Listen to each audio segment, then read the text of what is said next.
Welcome, welcome, welcome. We are here. We are here for House of the Dragons. Okay. We're here for the Dance of the Dragons. We are here for episode 5 of season 3.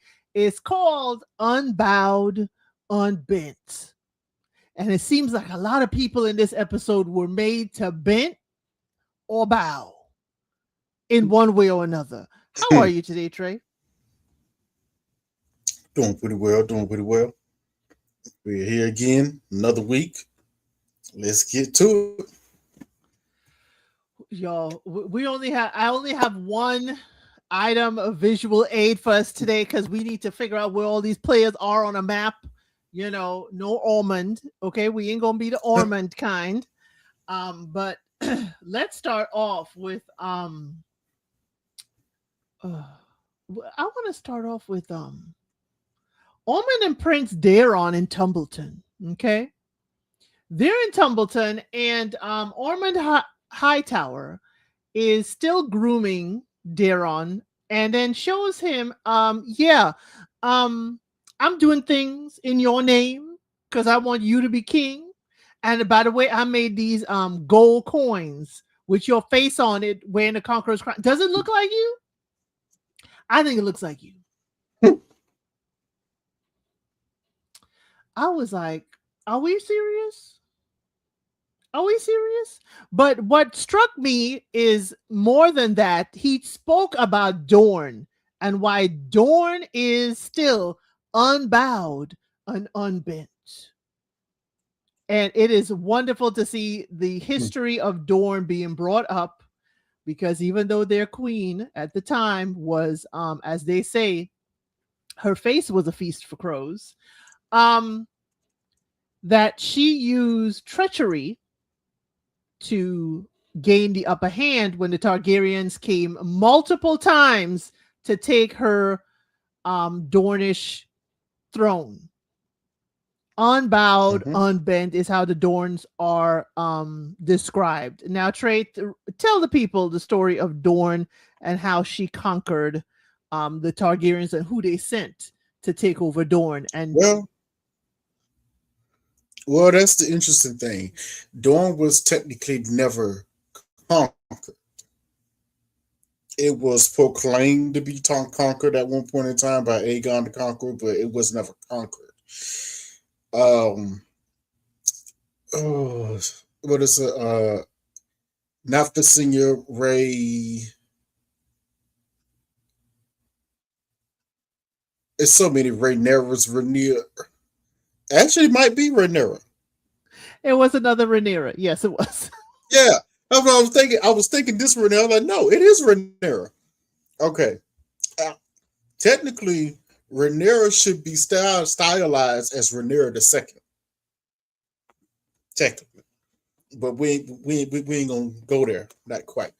But yes, Rhaenyra was sent to Dorne to Sunspear, the main capital of Dorne, to treat with the Toad of Dorne. What was her name? You got a name offhand? Miriam Martell. Trey, are you frozen? Miriam Martell. Yeah. Yep.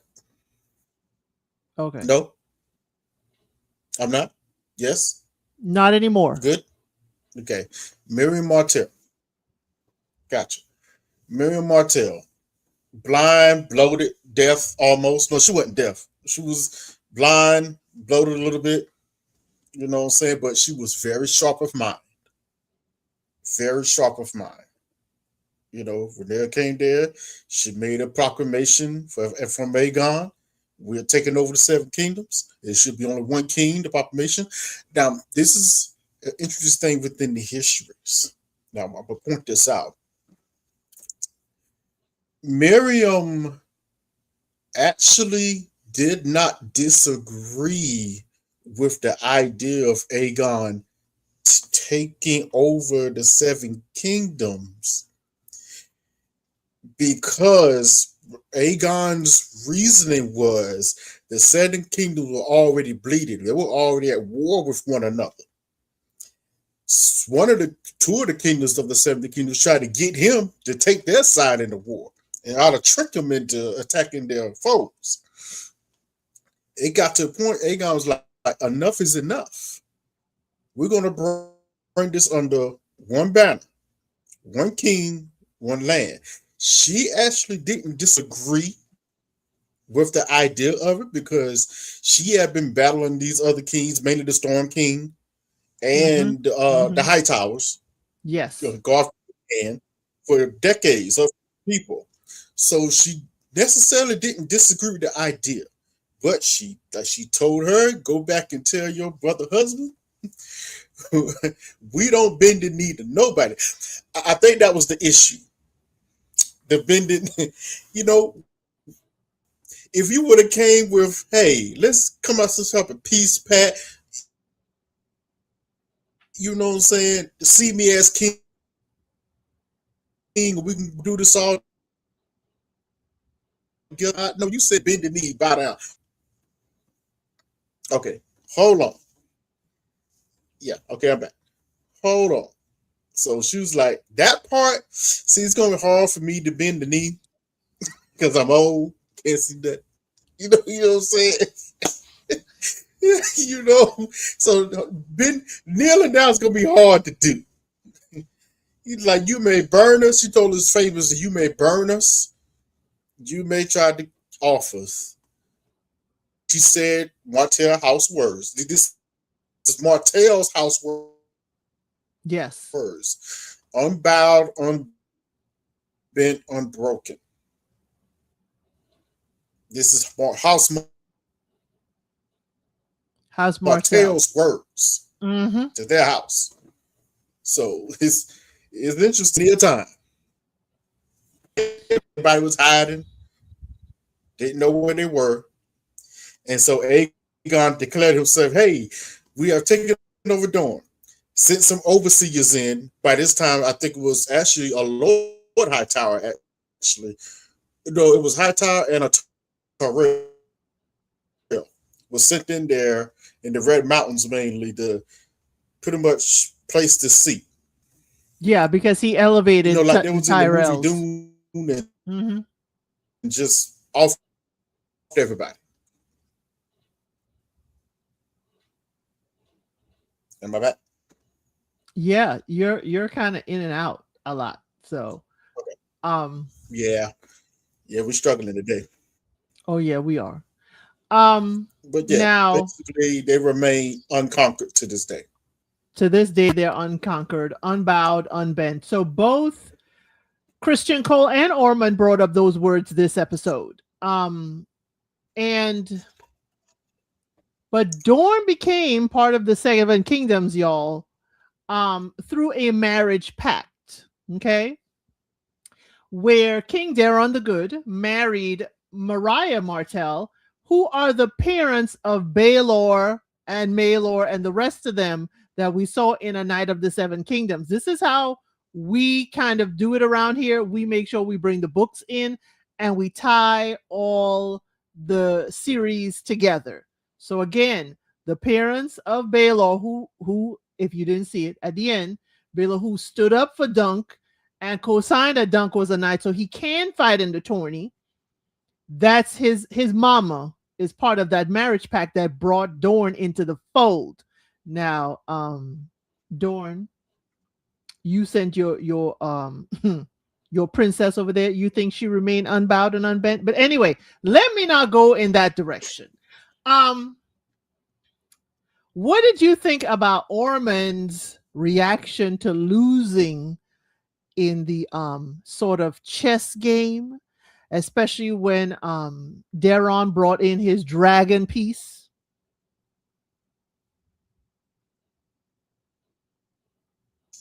Well, it kind of goes to what Sir Grain has said about Ormond, that he was a sore loser at everything.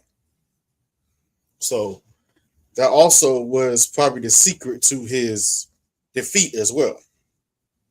You know, to get him riled up a little bit, and you'll probably get him to make a mistake. The problem is no one knows that yet. At least on the black side, no one knows that. No one knows that. So So let's go into King's Landing. So in King's Landing, people are blaming the small folk for a whole lot of stuff. But last week, when they were saying the Queen of Bastards, the small folks can't read or write, and nor can they afford colors to be put on the wall. So I don't understand why we still think it's the small folk. But Daemon starts investigating the ending and capture of his gold cloaks.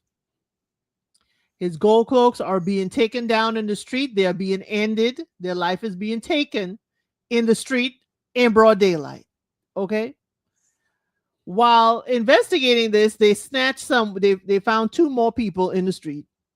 They also find and capture someone involved in the whole scandal, in the whole treachery.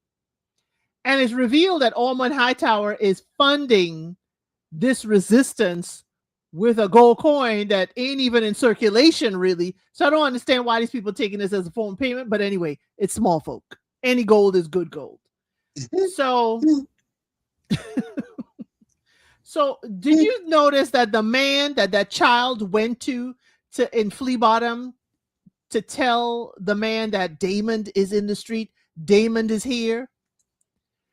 Did you realize that child, the man the child went to, is the man on the battlements with Allison that she told to stand down with the scorpion?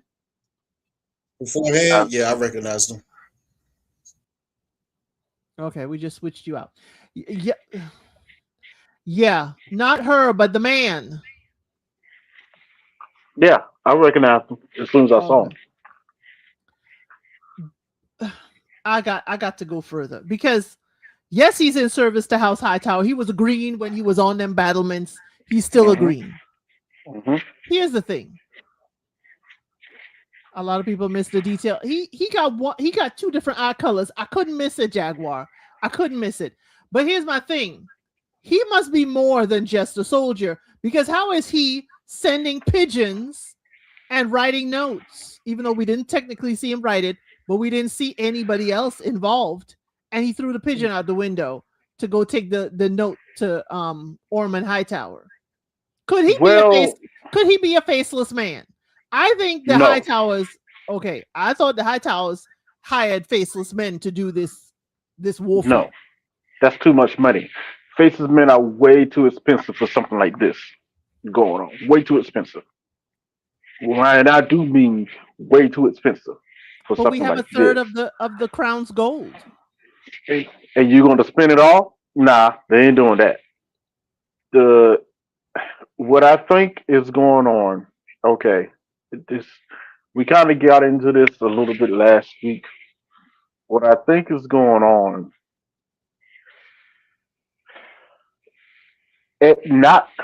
Maesters are not the only ones who knows how to send ravens or pigeons or train pigeons, train birds. Right. They're just the most known ones to do it. Right. The beginning of that craft, I think it's a craft they can call it. The beginning of that craft starts with the faith of the 7. Yes. Yes. They're the ones thousands years ago taught when the citadel was first made. They're the ones that was taught that craft from the faith itself. So it's easily could have been passed down.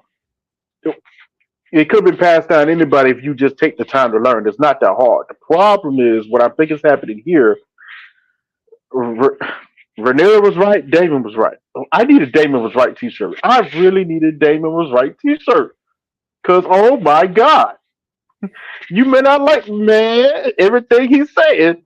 I don't like everything he said, but he was right. The gold folks helped you secure your crown. I'm sorry. You gotta pay them. They stood between you and the King's Guard. You gotta pay them. You gotta pay them. Okay, you can't keep. That's one thing you can't keep putting off. Your security. So it was a mistake. Now, what I think is happening is Rhaenyra, as she says, she sees like shadows all around her. Everybody's closing in. It's true because it is happening. Because she focused The on the wrong problem is thing. that's true. Also, her incompetence. I hate using this word, but her incompetence is starting to catch up to her nowadays. Because Jamie was also right. You're too focused on revenge and Yes. not thinking about the situation that you're actually in right now. You know, the key to the Iron Throne is secure the throne. Number one, secure King's Landing. Number two, because King's Landing's piece projects throughout the kingdom. Then you can start focusing on the surrounding kingdoms of whatnot. She too focused on trying to find Vagar out here. Like what? Find I Vagar, understand why. find the rider of Sheep Stealer, get the Ormond, everything outside the castle, because she thinks once you get the throne, everything is set, and it's No. not the case. She didn't learn Mm-mm. anything the years she was with her father. Nothing. Now I will say this is show trickery a little bit Right. because it's what happens when you don't stick to source material. Sometimes Mm-hmm. you write yourself in a corner. Actually, she did learn some, a good amount of some, because during that first season, she was our father's cupbearer, and she was in those council chambers all the way up until the age around 16, 17. Till she And decided to go run the streets. yeah, even that was a good lesson, even though it was crazy. She ended up We got to staying in the bring that street. back up. We got to She ended bring up that back up staying in the later. streets. Bring that back up later. I got a point to make about that whole mess. But he took, even back then, Damon took her outside. This is what the city's really like. This is what the people really think. Don't forget it. She had, now all of a sudden she had like she forgot. And you had off had to remind her last week, which is crazy. I don't know how you expect to hold down your kingdom and not pay your soldiers. I don't get it. I don't get it. That is one thing she did Well, not learn from her father. Because you know what? Her father, I think, was a time of peace. He really didn't need a whole bunch of henchmen, no. but you still got to pay the gold cloaks. Well, that's the problem with this particular system. I think we got to talk about this a little bit. The gold cloaks are not soldiers. They're They're not. city guardsmen, city watchmen. And even so, they're not they're not very well trained. They're just men Well, given a gold cloak and say, keep the peace. back that up a little bit. Damon's gold tropes, at least from when he first made it up until this time, it has diminished some, but they are probably in this point in history. This is going to sound crazy. In this point in history, this is the most trained the gold cloaks have and will ever be. But Trey, Damon's gold cloaks. Remember who was in Damon's gold cloaks? Oh, back in the day, it's Back been in 20 years now. it's been 20 years, but back in the day, it was still the sons of some of the lords were part of the gold cloaks. Some of them. So it was a higher, not a higher standard, but at least the leadership wasn't from flea bottom. The leadership I were at get it. least some men trained as Some men, soldiers. some of the leadership. I think Because that's where my Strong point I'm was. getting Strong at. was a gold cloak. Yeah, he had to work his way up. But I think my Right. point was the gold cloaks are not soldiers. They're not. The funny thing is, when you have these armies out here that's running around fighting whatever, y'all do you realize now these are actual soldiers. They don't get paid. Let that sink in. On both sides. They don't get paid. You're fighting because your liege lord or who's ever over you called the banners and called you up. Now it's time for service.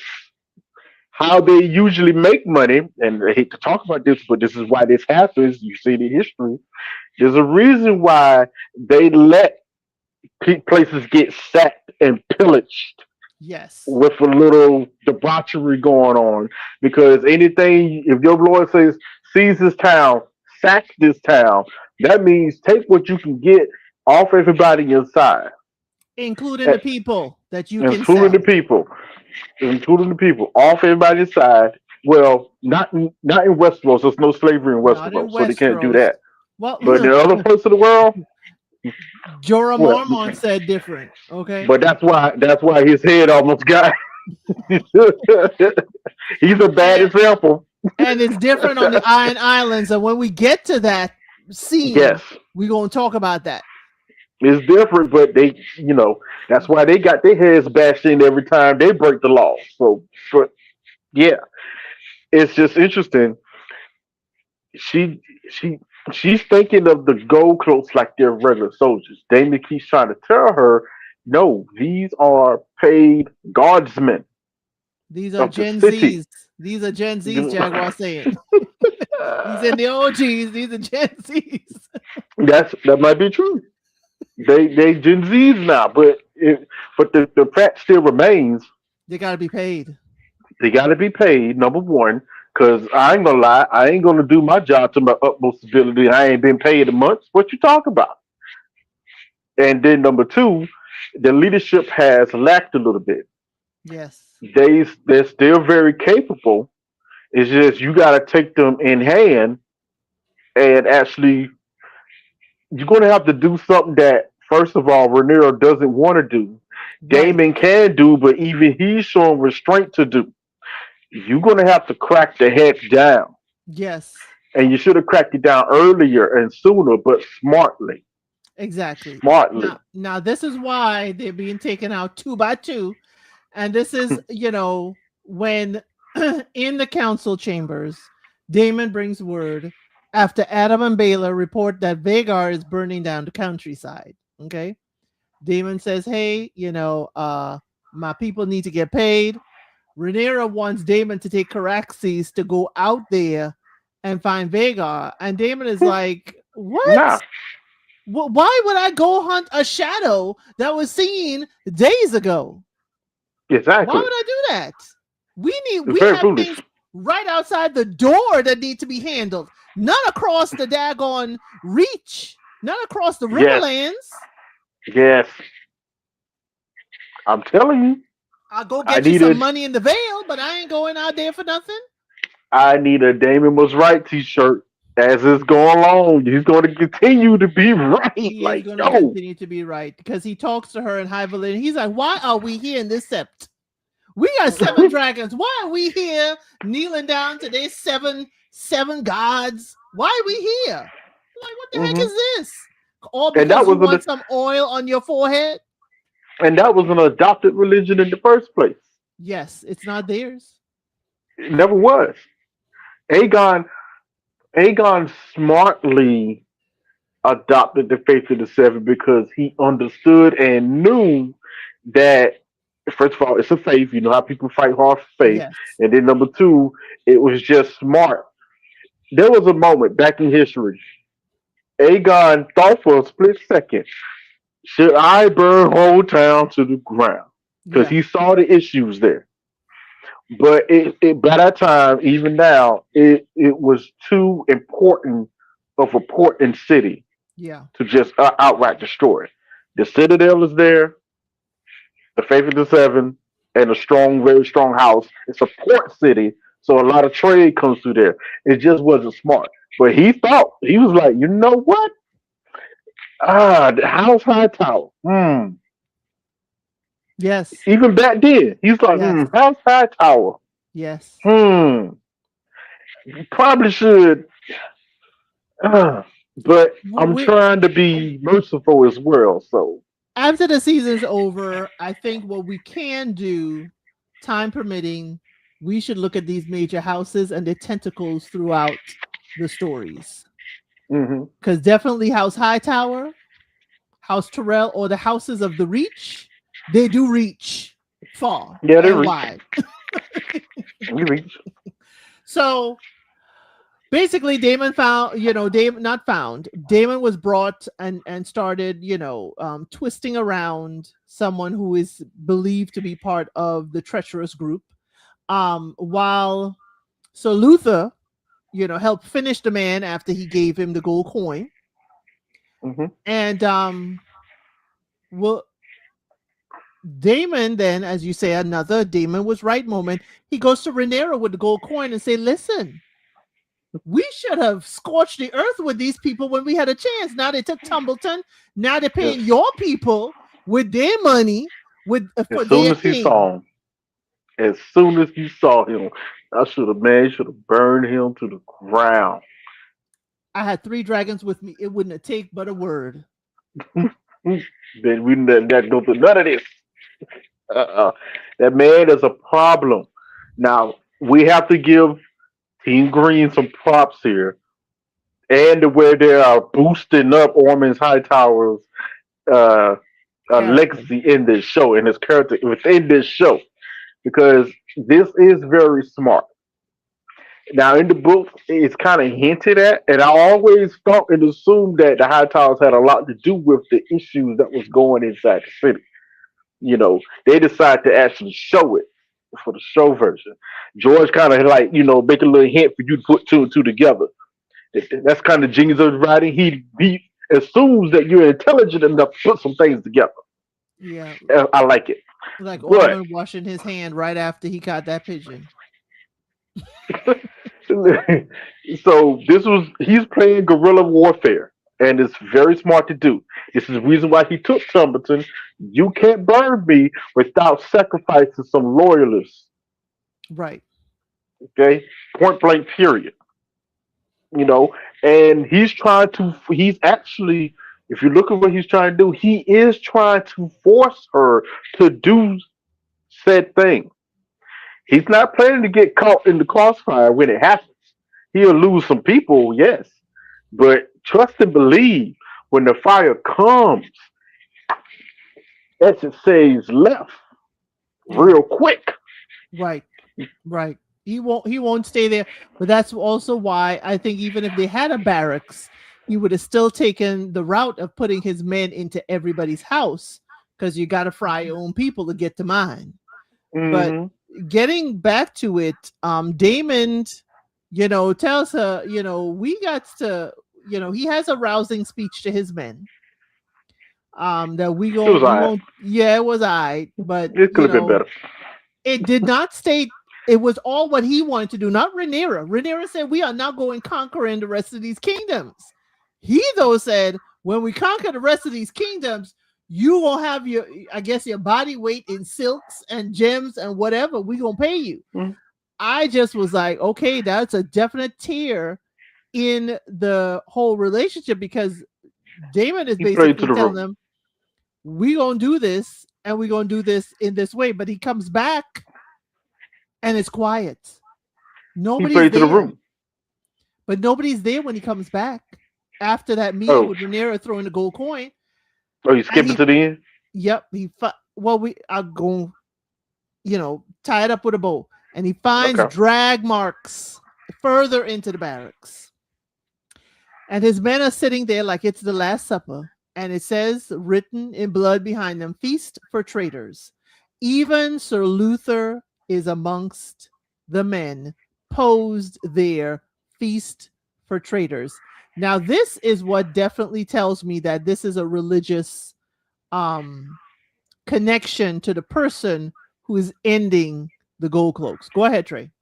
Not just that, I never finished who I think is actually doing all this. Yes, it is ex soldiers of the Greens. Number one, that's still in the city. Number two, I do believe the faith is helping them quietly. They're definitely helping them. Number two. Number three, there are a few thoughtful people that's dumb enough to fall for this stuff. So they're not innocent out of this. A few of them are helping. Number four, the noblemen and noble ladies of the city are helping as well. Yes. Yes. They're the ones writing on the And walls. yes, and half of it is for the payback because Rhaenyra paid them rat dinner. Because of that ratatouille. Honestly, I ain't. She should have fed them some more. You know what I'm saying? Y'all upset because we ain't gonna get on them. We talked about them the other week. We ain't gonna get on them. If I was her, But I would have minced down the rat and made sure they ate it like what's up? like All day. I had to Okay, make sure they ate some of it, but all day. But also, this is for the show a stretch, but not a stretch. You know who's the ringleader out of all of it? it could be the high Our step. new our new Councilman Mandley. Oh yes, Mandely, yes.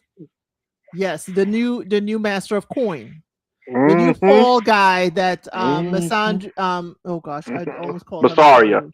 Massaria said we need Hmm. a fall guy. Mm-mm. He is. Another second son. Watch out for him. And now Okay. he's on the council seat. Yeah. Because Orman, if you notice, Orman is. I'm trying to remember exactly how he said it. He said something during this episode when he was kind of half teaching to Darren, and it was to boost up the patriarchy of it all, but it was so specific to the ineptitude of Rhaenyra, almost like Yeah, he knew what was going on in the room. yes, we're going to take her down piece by piece. And there's too many people, two mainly, that he can get the information from. Yes. Mandalay number one. Actually, Yes. he's number two. Mandalay's number two. Or Wild is still number one. I'm telling Yes, he y'all, is. He is. just because he a black man, no, don't trust that maester. He I, has he runs the Ravens Roost. yeah, He and runs the he's a messages maester. coming in and out of the castle. And he's a maester. Yeah. Always beware of the gray rats, as they call them. Especially one in white. I wonder if Massaria feels the same way. Are we going to talk about Masario now? No, we're not. Not yet. Oh, okay, okay. Okay. Because, yeah, So I got so mm, mm, mm, mm, yeah, we're getting to her. mm. Vagar we hear is scouring the countryside. Early on in the episode, remember Adam of Hull, because he's still a Hull, and Baela Targaryen reports, that Vagar is seen out in the open, actively burning and terrorizing the countryside. Okay. Now, Vagar got to eat.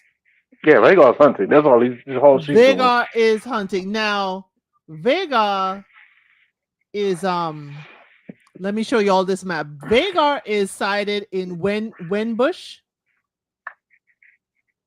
If y'all see the blue circle on the screen, that's where Vagar is sighted.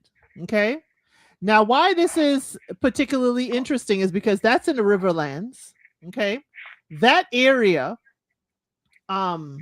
is Wendish Town. Sorry. That area has sided with Rhaenyra. So Rhaenyra now, in her quest for looking for shadows, thinks that this area has changed sides and is now actively hiding Vagar when they ain't doing nothing of the sort. But she mad at them. And I keep the map up here too, so y'all see the blue arrow is where Harrenhal is. Harrenhal is where Aemond is recovering. And remember, Rhaenyra says, I will give Harrenhal to whoever brings me Aemond. But Aemond is being nursed back to health, if you believe that, by Alice Rivers, who took the strong cloth and stuff and made herself a whole new wardrobe. But she's also giving him the dreams that Daemon had. Okay? Daemon has. So now you see how far, and these are long stretches, y'all. Even though it may seem short, where Vagar is, it takes days to get to King's Landing. Probably about a week to get to Tumbleton is what the Winter Wolves and Oscar Tully said. Takes about a week from Wembush Town all the way to Tumbleton. So you can kind of get a sense that she's at least a day or two, or maybe 3 days away from flying from Harrenhal. Why she flew so far from Aemond? It could be the work of the weirwood trees. It could be the work of Alice Rivers and her dark magic. We don't know. But Alice Rivers is trying to protect, and this map will come back up again one more time. Alice Rivers is trying to protect her investment because Daemon said he ain't giving her the castle, and Aemond is here with mommy issues, and she could nurse him back to health, and get, or she could end him and get the reward of Harrenhal. What do you think about But that, Trey? well, technically, Damon couldn't just give her the castle. The Right, he reason couldn't. why he was talking to her like that in the first place because he knew Jace had made a deal with the phrase. The phrase are supposed to get the castle. Right, So that's why he was like, that'd be difficult right, to do. you right, know, so he knew that going into it. That's why he told her the way she did. Like, I don't know about that. right. Now, she has basically made Aemond her prisoner. I mean, even if she didn't lock the doors, I mean, people are trying to come here to end him. Where's he gonna go? He ain't got Vhagar. He ain't got his shield and armor. Where he going? But Nowhere. nowhere. But then we see some men climb up by the weirwood tree, and they grab Alice Rivers, and one of them said they will make her his salt wife. That is the first inclination I knew these were ironborn men. Hmm. These were ironborn men. They take a salt wife as women who are captured and forced into brothels or forced to, provide them with favors. They are basically their slaves, okay? And a rock wife for the Greyjoys is an ironborn woman who is actually their wife and a woman they marry. So that's why he's saying, just like a bastard's last name kind of denotes it, him saying salt wife is an indication of what he wants with Alice Rivers. This is an interesting change from the books. I don't know if I like it completely. And really, it's about the dragons themselves and how they are being portrayed and act, or this whole notion. They're trying to make what Viserys said in season one ultimately true about dragons. We really have no control of this and that third, which in George R. R. Martin's writings is just not true. Right. A riderless dragon, yes. A Well, wild what dragon. a wild dragon, yes. But a dragon that still has its rider, whether they rider them or not, they usually stay locked in hand. They're not flying off this and that and third. This whole burning throughout the Riverlands, they're making it like Vagar's doing it by itself, herself or whatnot. In the books, Aemond is with Vagar. He is literally going throughout the Riverlands, burning castle to castle, farmlands, this and that and Right. third. He's with his dragon. You know who else is with him? Alice. She's with him on Dragonback doing all of this. And Not there's a just that Aaron reason. Hall. It's Yes. for her future. Yeah. I guess we ain't gonna spoil that part. No, 'Cause- we ain't gonna spoil that. yeah. It's for her future while she is there Yes. being seen on the dragon with Aemond cutting through the Riverlands. Yes. So But I they're don't know making it about this seem like change. she and the weirwood trees and these weird dreams have kind of distorted the connection between Aemon and his dragon, because now he don't feel powerful. That means he's not Mhm. feeling his dragon psychologically anymore. Yeah. Now this part, even if I was a team greener or whatnot, whatever, this part's not really moving me. And it goes Yeah, along with Aegon's scenes either. It's not moving me. Because here's the problem. Okay, here's the problem. Again, this is what happens when you try to make these characters too great. Okay? They're trying to make us have some sympathy and maybe start to like or turn towards Aemon and Aegon's side. You know, how they talk to each other, what they're going through and all that stuff. I'm sorry. And I guess, especially when we get to Aegon, we gotta have a long no. yeah, we're gonna have a conversation. And I'll remind you why. It's a Yes, no, and why he yes, shouldn't be king. yes, None of yes. them should. None of them. Well, you could either say that or save it for the end when you're presenting your case with Jaguar. Um, so we have cracks in the Black Council, y'all. Okay, we have cracks in the Black Council. we have vacancies too. And so, Sabitha Frey has come to King's Landing to demand why the heck you putting Harrenhal as the bounty on Aemond head when your son said I can have that castle. Well, my son ain't alive no more. And it's like, Rhaenyra, do you not think that you have to keep up with the promises? She kept up her side. So Rhaenyra's like, you could get a seat at the small council, not realizing you are putting someone you have slighted very close to you and knowing your inner workings. That ain't a fit. That ain't a right look. No. And her answer to that, my son is gone. Terrible answer.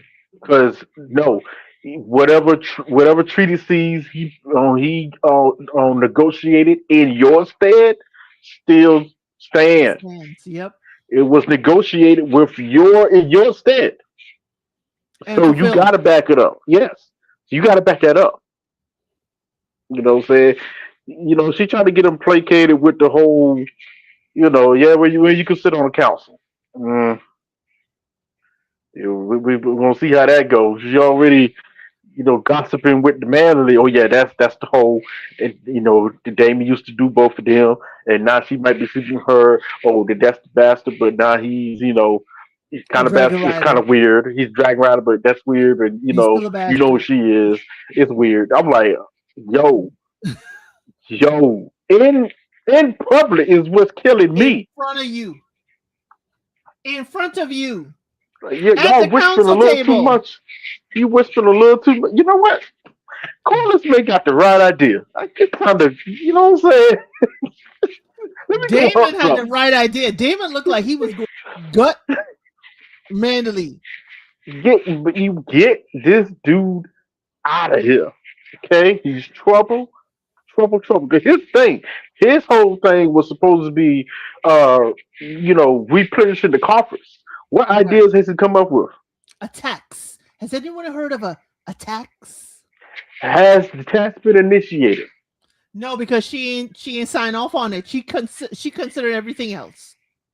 Now let's move it along. Christian Cole is on the march. Okay, he decides that he has less army men, so we gonna do guerrilla warfare. They should have took him out here this episode. Don't drag this out. Now. He leads a ruthless night attack, on Roderick Dustin. And that is, of course, the head of the Winter Wolves, y'all, and Oscar Tully. Now, they were having a nice, calm conversation. People thought that they were going to be at each other. But I can see Roderick is like, okay, let's talk about this.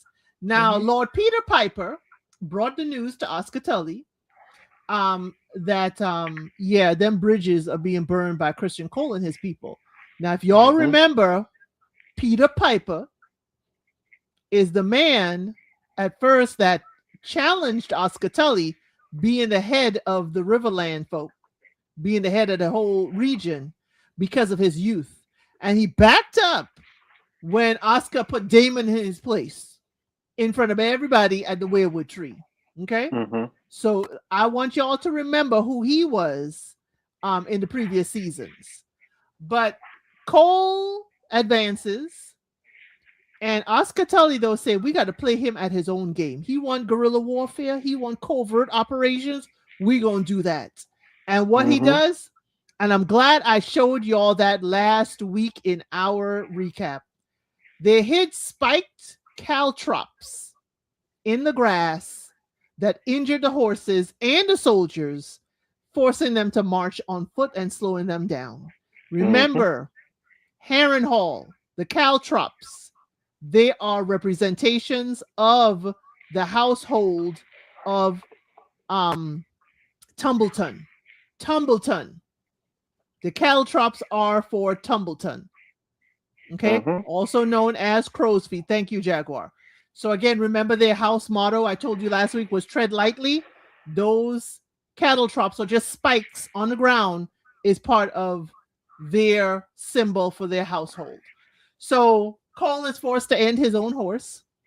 He's forced to take off his armor because he can't march with all his armor. He ain't got no horse anymore to carry it. And Gwen Hightower says, yo, dude, While you thinking we going from strength to strength, we not. What we doing? You could come, and be of service to my household after all this. Let's just go there, meet up with Ormond, and be elsewhere. That didn't happen. Okay? That didn't happen. So they advance. They tried to go through the bushes and give Oscar Tully and them the slip. They went through the brambles to make it seem that's the direction they were going, and they came back around. Now Hightower, Gawain Hightower, gets a leash on him, and I think that leech that he got on his skin was his last straw. Because when they sat down and Christian Cole, and he offered that to Christian Cole, and Christian Cole said, "Nah, man, I'm going this to the end. And hopefully they'll sing songs of my bravery and that I went They out like a won't. G. They And won't. even your sister will hear tales of me." That was a clue for Gwen. Glorious battle. I've been knocking your sister off, bro. Right. Gawain said when Christian Cole said all that, Gawain, and he started talking to his people and saying, "We gonna go forth even though they 300-1 to us." Gawain Hightower said, "Peace out, A-Town. Peace out, Tumbleton. That's where I'm headed." And again, I want y'all to see where they are. It's going to take Gawain Hightower at least a week to get there. At least a week. But here's the thing. On the way there, what Oscar Tully was saying is beat them at their own game. The green arrow is Stony Sept. That is the bridge that Oscar Tully and them went on and marched ahead of Christian Cole and them, and they decide to burn down the bridge so they can't use it. So they hightailed it ahead of Christian Cole and them, because now they're on foot, Christian Cole and them on foot, and they crossed the Stony Sept, and then they burned it down, and they left their banner so they knew who did it. They left the black banner. I said that was Roddy. That was the head of the Winter Wolves saying, leave that banner. Let them know. I want them to know it was me. So that Stony Sept is right where the Tully, the Riverland Army and them, that's where they are on their way to Tumbleton. It's going to take them about a week to get there. Okay? Gwen grabbed his bags, an iconic meme, like LeBron and Viola Davis walking away with their purses. It was. And I think one man left with him. Yeah. I think one man did leave with him, if not a few. But we only saw one. I think it was more than a few. I think a few did. A few of his men did. Yeah, definitely. Definitely at least a few went with him. They had to. Yeah. Now, another thing that happened here. Trapped in the Red Keep is still Alicent and Helena. Okay. When Alicent find out last episode, Helena is expecting. She sent, I don't know how she sent for this, for All Wild. I don't know how she got message to him that she even needed moon tea. But he brings the moon tea, gets past the guards by saying he's there for a delicate condition with the ladies. And gave it to Alicent, and Helena said, "I refuse to drink it. I'm now going to end my child's life." And Alicent is like, either we end it now or you let Rhaenyra end it later. But Rhaenyra going to have to end it if it's a boy. Helena is like, "I'm willing to take the chance. It might be a girl." All true. I'm willing to take the chance. And she was very much, "I ain't going to do it." Meanwhile, the Grey Worm, Miss Andrea, comes in and say, that thing that All Wild gave you, hand it over. Don't think that I don't know what's going on up in here. Hand it over. Why is this full? And remember, she was the madam of a brothel. She know what it smelled like. She has used it herself. Okay? Why it's still full? Alicent decides she's gonna drink it to say, okay, it's me. I took someone. And she's like, "I know you was with Christian Cole. Someone who was a lowborn and highborn at the same time. I know. Don't think I don't know before now. So what Mm. happens is, did you notice that Helena, and this is where they're changing the story, Helena took the caterpillar. She told her daughter not to touch because it was poisonous. Mhm. Mhm. Did you see she brought it into the room? Mhm. Yep. Yep. Yep. Yep. That's my thing. Y'all are changing stories. That caterpillar, y'all, if you remember Game of Thrones, Daenerys's, her translator, her confidant, Miss Missandria, Andre. Miss Andre. Missandre, Miss Andre. she Miss Andre. Missandei. Yeah. She is from the Isle of Lease, where North. north, sorry, where this caterpillar is from. When the caterpillar becomes a butterfly, if you're not from that region, it is poisonous to you.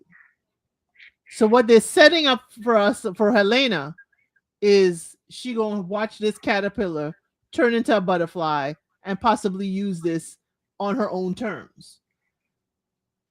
Now, it's either that or she goes the way of the book.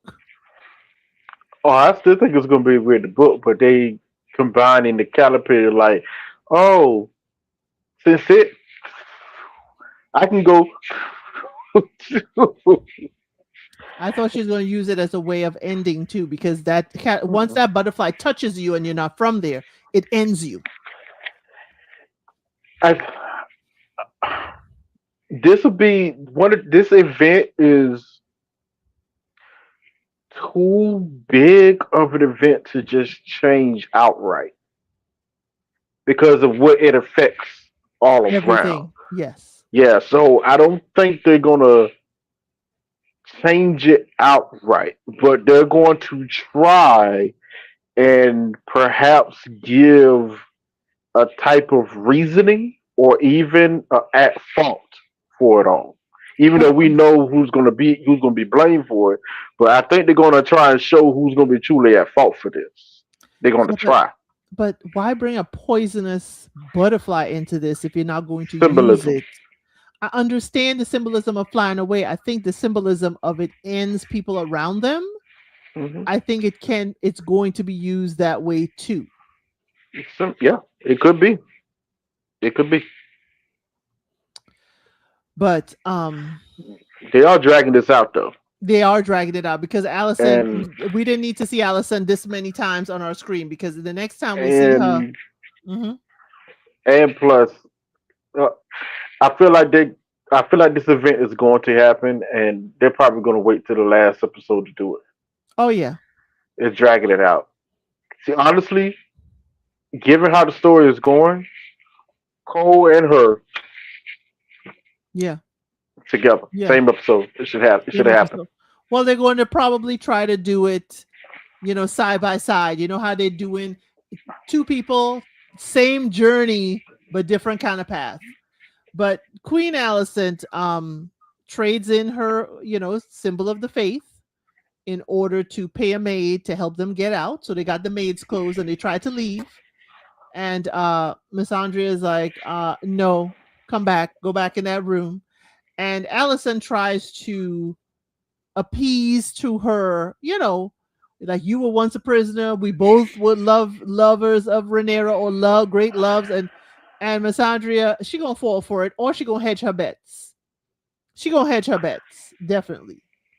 But these two ladies later on, due to the cats, find out there's a tunnel right behind the wall. But this was Rhaenyra's old chamber, so she know that tunnel there. And they go inside, and Helena drops the daggone candle in the tunnel, and it's all blackness. And they see that the wall, it has been walled up from the last time. Go ahead.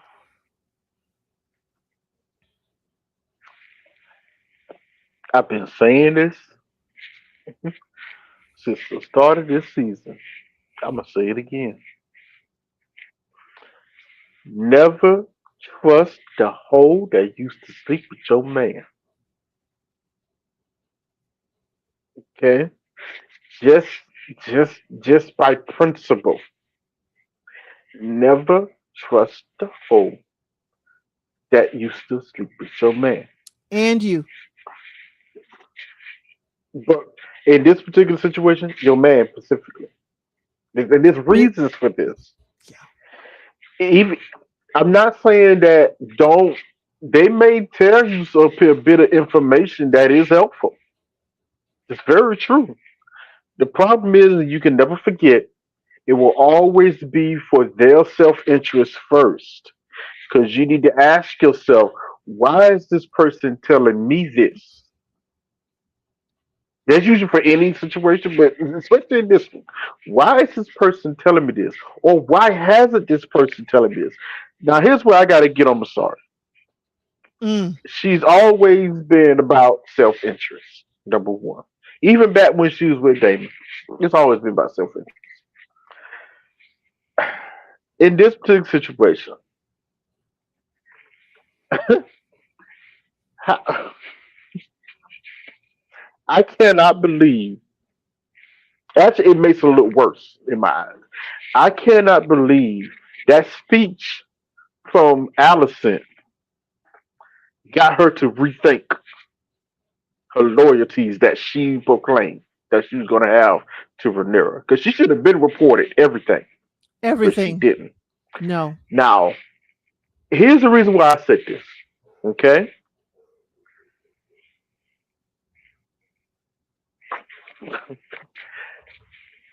Massaria knows not to trust any green at all.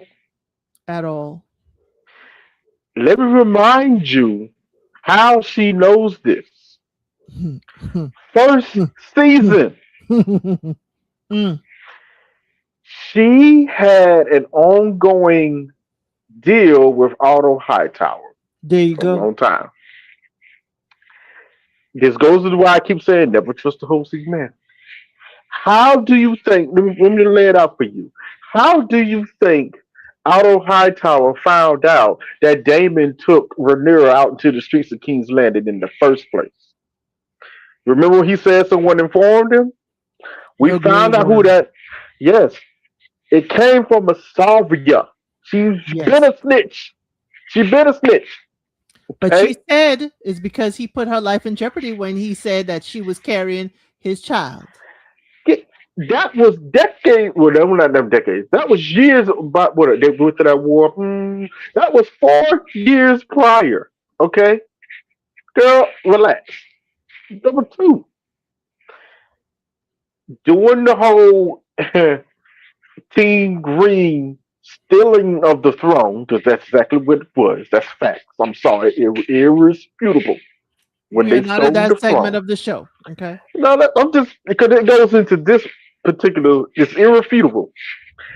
During that whole debacle, it was Massaria who got a hold of Aegon. Remember? Yes. She helped She the twins Otto find came. him. Well, no, Otto came to her first, Yes. and she made a little deal with him. Hey, there's some things going on down here that you've been turning a blind eye to. All these blonde haired Whoa, babies. whoa, whoa, whoa, whoa, whoa. That's part of my argument since you were later. Hold on down. Because that's crazy ammo. Hang on. Woo. We gonna talk. You wanna support this? Okay. Nah. So it's bad. It's bad over there. You wanna support that? But wait, we'll get to that. She made a deal with Otto. Fast forward. Laris, when he was still all of Allison's skirting her feet. What did he tell Allison? He told Allison, "Your father has had a connection of spies that's been watching you. You need to put this. You need to put her eyes out. Just say the word, and I'll do it for you." Under Allison's command, it was her. Well, it was Laris who burned her mats down and took everything that she built away from her. Under Yes. Allison's command. Yes. But the worm don't know that she thinks it's Otto Hightower because she knew too much. She thought it was from Otto. Yeah, well, she assumed it was the Green Spirit and Otto Yeah. mainly. Yeah. Yeah. Now, This is why this part is very rich to me. Now, this same woman, this noble woman, who is trying to put herself, listen to the words Allison said. She tried to put herself in the same position Yes. of Masaria. We both were prisoners. We're both prisoners of hers. You know I'm how that sorry. feels. Masaria, have you forgotten that this is a privilege? Don't get me wrong, she went through her own struggles, not denying it. But this is still a woman from privilege who has done nothing but look down on you and people like you all her life. All her life. And now you're gonna eat up what she's trying to tell you. You know it's bull crap. Self interest. But this goes to what Masaria true intentions are. And so it had to be shown to the audience now. No, she should have been ran into Rhaenyra, but nah. She's gonna sit on this and put in information like a lot of information she's been sitting on. And I think She's she's been sitting on who's ending the gold cloaks because I think she's trying to oh, I uproot think she Damon's knows. power. I think she knows. I She's think she allowing knows. Damon's power to go away because the gold cloaks are his And military. Damon, see, this also part of the reason why Damon keep throwing shots at her. Damon in the council chambers, it was a real quick to the attack. Damon real quickly said, "Aren't you the Mrs. Whisper? Shouldn't you be finding out this Right, information? right. Why Rhaenyra coming at me saying I need to handle things This when is you your sit job. right here? This is your job. You should be finding out what's going on in the city. Who's first of all, Messiah should have been the one to tell Rhaenyra that they slandering her in the streets, put her name Right, and all this other stuff. right. That Messiah is the one that should have been telling her that Olal is around here moving kind of funny. right. You know what I'm We saying? got Doing new certain money. things. We got new money circulating. Messiah is the one that should have discovered the gold coins in with the small folks, because that's where her bread and butter is. Yes, But she ain't saying nothing. nothing. Now she's waxing poetically about, hey, we need to concentrate, which is true. We Do need to you concentrate on the small folk. We need to get them on side. That's true. do you think it's because she sees Alicent because she's been portrayed in the book in not in the books, been portrayed here on the show as a rival for Rhaenyra's affection and counsel, and so she's also battling that. So just like Rhaenyra, she's focused on the wrong thing, the wrong person. No, we gotta always keep certain people's their mythos in perspective. Massaria has always been about herself and advancement first. Okay. And the way she moves, I could see her caring about some things because she does care about the small folk to a certain extent. You know, she does. I believe that she does care about the They're small trying to folk. give her a Varys look, like Varys. Yeah, yeah, they're trying to, but that's really not who this character is. Okay, she when pushed, she will always put her self interest first, even Right. at the expense of others, even the small folk people she deign to She care will. about so much. She So will do it. we only have one more segment before I invite Jaguar up to state his case and you state yours for each of your Okay. houses. Okay. Aegon at the red at Rook's Rest. Okay? Hmm. He's stripped of his privilege. Remember last week he kissing the Converse, okay? Last week he got to kiss the muddy boots of that man. And he decided I'm leaving. And Laris Strong goes with him, and they want to travel incognito again. And he asking him which way is west. Now, Laris, you know you lied. You know which way is west. Because how else you going to direct him as to how y'all get into the daggone boat? You know Hmm. that's east. So you must know which Hmm. way is the west.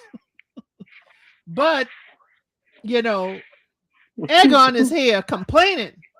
Mama always loved Aemond best. Mom always loved him. He got a whole bunch of stuff. He got to be a soldier. I had to be training to take the crown. If I had his life, I'd have been doing a whole lot better. I would have been able to know my Valerian language better. Yeah, And right. Laris is like, you had privilege, whole Hmm. heaps of privilege. You got a Many crown. chances. You have a dragon that they have named after sunlight itself. It's that beautiful. But you know what? You a terrible king and you a terrible man. I said, Laris, this is the first time I'm going to sit up and cheer for you. Finally, somebody telling Aegon about himself and kind of rattling him a little bit. And they sitting there, they go back, okay? They sitting there, they going back, and they say, we gonna have, he said, go get that ship. Laris gives him the apple. Meanwhile, that guy is still looking at them suspiciously. Go and give him the apple, and he said, go get that ship, Laris. Laris is like, okay. And then someone rolls up and says, and what ship would that be? Who was that, Trey? Tyler Lannister. When is the last time we saw Tyler and Trey? Well, he fell off the boat in his little armor and whatever. How he get that armor off? But I guess, he got to float just like Corliss floated. Well, Corliss watched the shore. That's a whole different. Well, anyway, whatever. That's Whatever. why, in order for him to wash ashore, he got to float. Okay. It And happens. He's alive. meanwhile, Lannister was thrown over in the rocky valley, and he got through in his armor and to shore at Rook's Rest. Okay, you can't write this, you can't make this up. Meanwhile, in the books, he's in the keep, y'all, when Rhaenyra takes over the keep, and he in the dungeons. Yeah. He should be locked up. But hey, they're making this change, whatever. We find out that he has mercenaries. Hmm. And he also let it be known that he knows very well these he has shared a whole lot with these what is their names again? Yeah, the triarchy. The triarchy. He done shared everything, because if y'all remember, the leader had Hmm. him lay with several of their wives. Okay? Hmm. Because they wanted that Lannister lion's mane in the DNA somewhere over there. Okay, so he had a little bit of, and Loris is like, what was that? He's like, no, that's immaterial. That's not necessary. But he has mercenaries in order for them to make plans to leave and protect the king. But meanwhile, the leader that Aegon had to kiss the Converse, he comes round back, he goes through their bag, and he finds Aegon's crown. And Aegon decides, you will call me your grace. And he uses Sunfire's dragon scale as his weapon of choice to end that leader. What did you want to say about that whole dynamic, especially Larry Strong telling Aegon by himself? I'm not gonna say all of it, 'cause I guess I gotta hang on, save it for the Jakar smoke. But I'll say this much. First off, about Tyler. Tyler. I think the reason why they pretty much saved his character and put him where he is, I think they're gonna have Corliss in him. Yeah, that's the kind of change that they're setting up. Because remember, Corliss is hunting them down. He's hunting the Triarchy down. So at some point, I do think him, Tyler, and Corliss is going to have a run in. It's going to be a run in of some kind, and Yes. this may be how, because of this forced run in, this maybe is how Aegon has to end up where he has to end up. Because maybe kind of a fled moment. We got to get up out of here real quick. There's only one place to go. There's only one place to go besides Wood's Rest. You know, we know where it's at, across the bay. There's only one place to go. You So, got to go get that money, a third of the money. Remember, a third is in the Lannister over in no, Castle Rock. no, not the money. I'm talking about Aegon specifically. He Oh has to yeah, be at a certain we know. position. Yes, he got And to be someplace. it's right there. It's right Yes, it is there. So right I there. think Corliss is going to pop up, and it's going to be a fight, and that's probably where they're going to get a hold of Tyler. Yes, It'd be, if the show was smart, they would have Corliss to to not resurrect, to not It did. redeem, but to have a recourse between show and book. Have Corliss ambush him, fight him. He capture Thailand and bring him back because they Yes, got a question to him about where the gold is at. Then yes, they throw him in the dungeons. That would be the smart writing thing to do. that would be. Or he off him, which is still No, I cool with don't me. think he should off him because remember, He shouldn't. Rhaenyra wants all the council people, and he's the last, other than Orwell, he's the last council person to question about where the money at. Where the He should. money at? Which is this is why this whole thing is funny. You put this all the Thailand. Oh wow, and Allison knows too. Right. They know. Yes, they were Orwell in. was there. Oh, I was there, and so was Allison. When they said where the money went, because it was during the whole thing during episode 8, when Allison came in, the king is gone. He said they gone, blah blah She blah. wasn't paying attention. So She was there. She was there. She I'm wasn't paying gonna attention. treat that character like the show is trying to treat this character to me. Understood. This Understood. girl is smart enough to remember and know what the heck is going on because she's playing the game too. She's withholding information because she knows information is key. She was there, she heard, so they all wow. That's why I'm saying you can't trust these people. You can't trust them. But given the situation, you ain't supposed to trust them. Y'all at war. So I understand them not saying that neither. I do get Yeah. it. And we do have Jaguar here, y'all. We are in for a treat today. Hey Jaguar, how are you? I'm alright. Can you guys hear me, girl? Yes, can hear you very well. Alright, good to hear. What's up, Lord Uh, Trey? First of all, it's Big Trey when you come up from here. All right, son. All right. I Let's thought get you it was Lord correct. Trey. Okay, alright, Let's brother. Alright, let's okay. let's get it. Let's Calm get it down, correct. calm I'm down. gonna show you. I'm gonna Ja- show you respect, Sir Jaguar. So we're gonna throw, give I respect back in turn, oh, sir. oh, okay, You've always okay. been Lord Trey. Okay, I'll call you Big Trey if that's what you want. No problem. I can Uh, see it. Big Trey. Coffee there. whatever, Lord Trey. Um, Jaguar, to which house do you hail from? Me, what do I support on the show? Yes, well, it Team seems this. Green. Okay, you're part of Team Green, y'all. This is the Yes, High sir. Towers. This is the Reach. Trey, I'm gonna have to mute you if we're going to have a respectable conversation. Now, I thought you were going to go the whole thing, Lord Trey. I thought you were going to claim a name and all of that stuff, but that's okay. That's okay. Um, Jaguar, since we know which Trey leans, I will let you have the floor. Team Green, you keep saying every week, Team Green, we up. Team Green, we up. I would like you to take the floor, begin your stance on Team Green and why Rhaenyra is unfit to rule, and why you and your King Aegon should have the Iron Throne.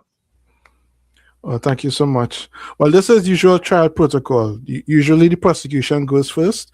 So since I'm the one prosecuting Rhaenyra, I'm glad to kick us off. So, Your Honor, which will be you, Elsa, you are the judge here. Ladies and gentlemen of the jury, I'm the prosecutor, and I'll be laying out my case as to why Rhaenyra Targaryen's unworthy ass should not be on the Iron Throne, why she should never have been supported, and why you, the audience, shouldn't support her.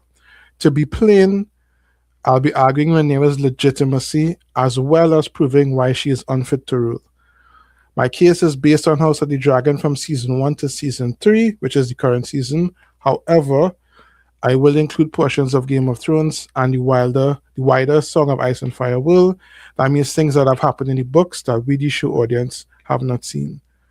I also want to preface my remarks by saying, while I have read A Song of Ice and Fire, I have not read Fire and Blood, so my critique is strictly of TV show Rhaenyra.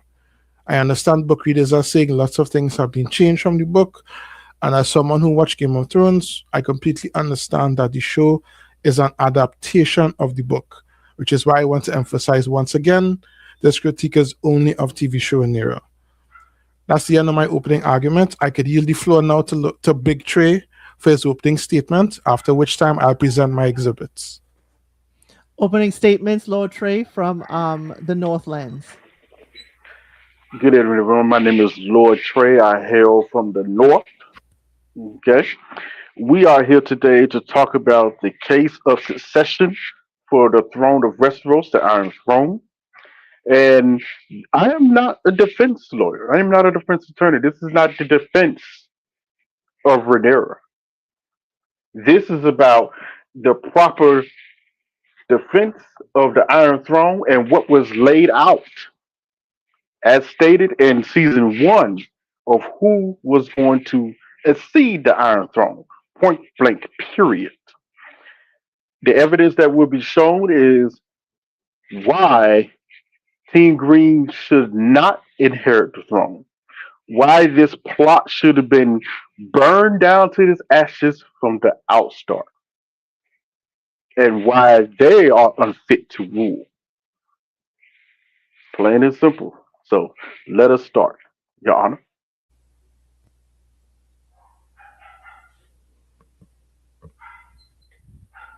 Jaguar Actual, please state your first point as to why your team should be succeeding in the Iron Throne.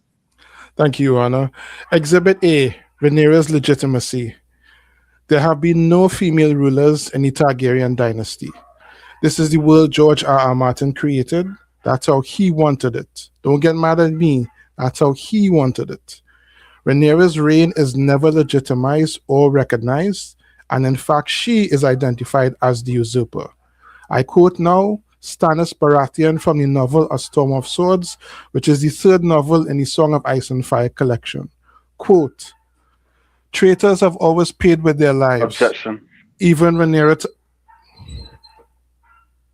Go ahead.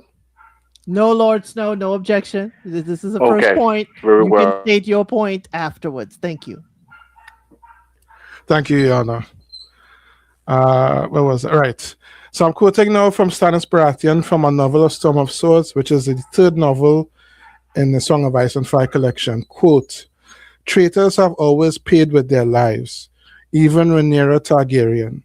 She was daughter to one king and mother to two more, yet she died a traitor's death for trying to usurp her brother's crown. It is law, Davos, not cruelty. End quote. Let's remember that Daemon was the heir before he pissed off Viserys, who then names Rhaenyra to spite Daemon. Now, Rhaenyra had been alive for some time. Why was she not named as Viserys' only living child for all those years? Because she was a girl. And according to the law, males are prioritized over females. That's what I want to argue, the law. Viserys made his decree, but he didn't change the law. He didn't create or alter any law setting females as equals to males in the right of succession.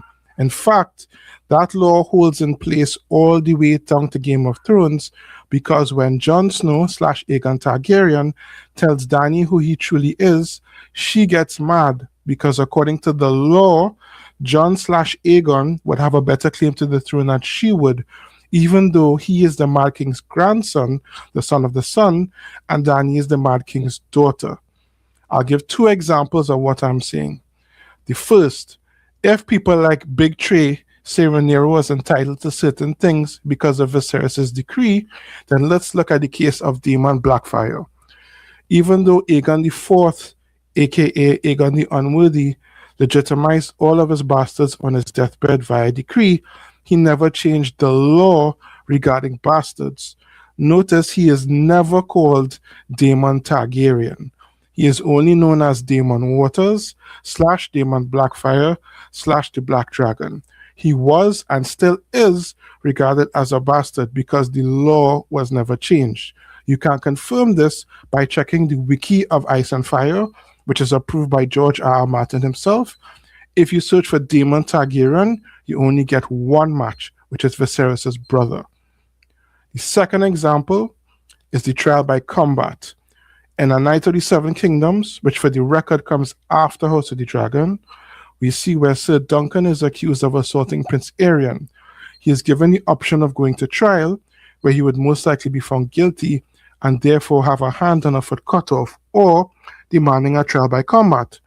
We also see this in Game of Thrones, where Tyrion is accused of attempted murder on Bran, and he demands a trial of combat, and Bran fights for him. And later, when he's accused of murdering Joffrey and he has Oberyn Martell fight for him. That's the law.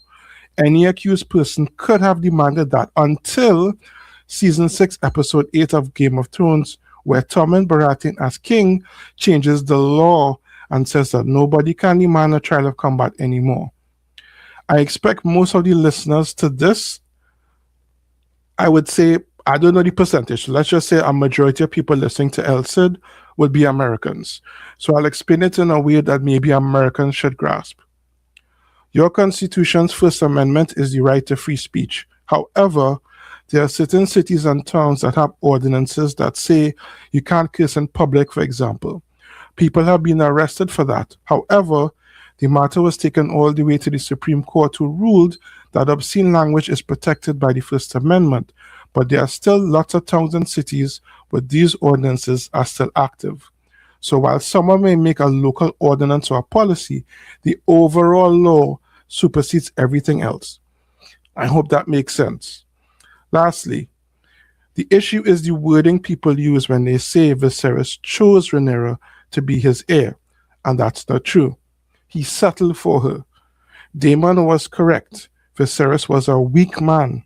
He told him to his face and also told Rhaenyra. Rhaenyra was Viserys' only living child. All the other pregnancies resulted in miscarriages or stillborn deliveries. When he finally got a son, he was happy that he had a boy that was to be his heir. However, after the boy only lived for a day, Viserys just gave up and settled for Rhaenyra. He believed, as many people do, that the gods are cruel and that he would never have a son to name him his heir, so he settled for Rhaenyra. When he did have Aegon, he didn't do what he should have done and named him as heir because he was weak. But again, I submit that the law was never changed. I now yield the floor to Big Trey for his rebuttal, after which time I'll present my next exhibit. Thank you so much, Jaguar Actual, for putting that nicely together and bringing it together for the audience. Lord Trey Snow, this is your time for the floor. Pro-counsel put forth some good arguments there, but I had an objection. Most of his arguments takes place for precedents that happens after said events, which have been altered in a said way to portray Queen Rhaenyra in a certain light. I do not believe any evidence that was presented after the ending of this particular show should be brought forth. We only can use evidence before and up into the point of this show. Because anything said afterwards would be hearsay. And number two, it also was written in a way to slant and change. And we haven't gotten there in those events yet. Technically.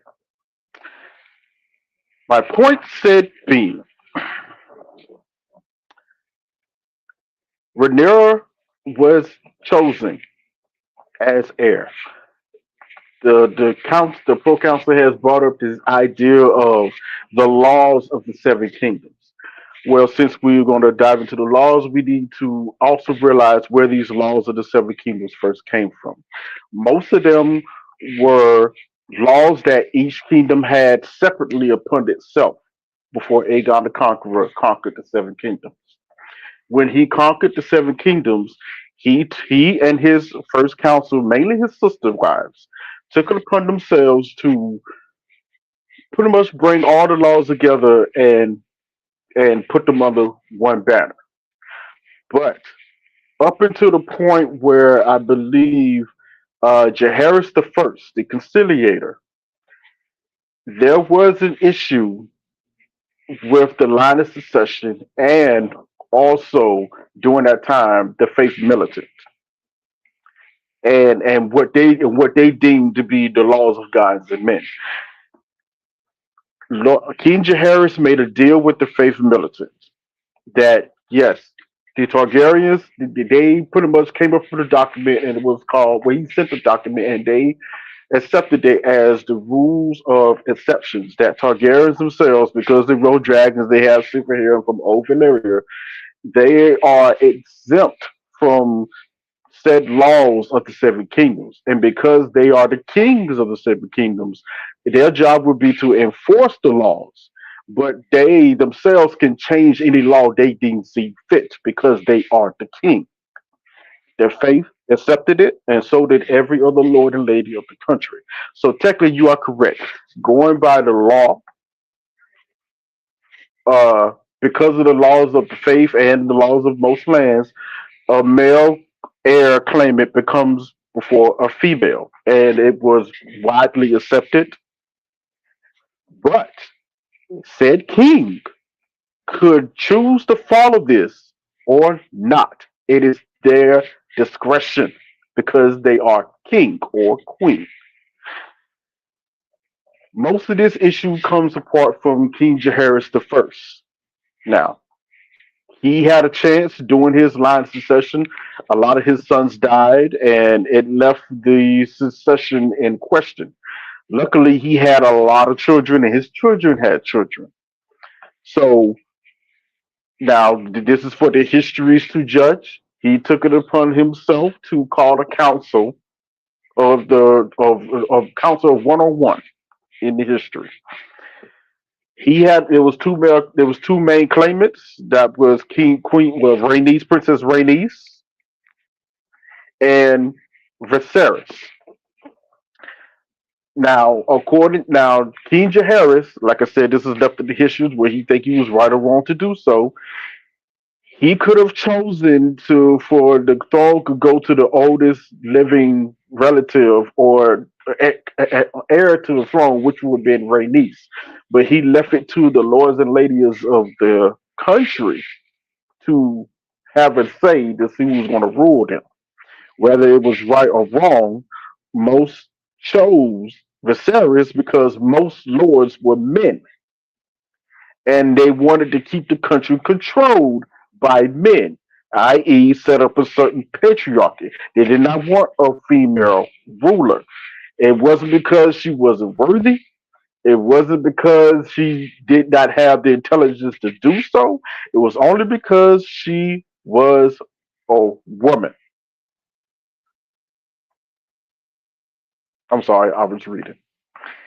My citation, all of this comes from World of Ice and Fire and Fire and Blood, the 2018 edition, but also the original telling of The Princess and the Queen, which was made in 1997 by George R. R. Martin, and is the original telling of this show.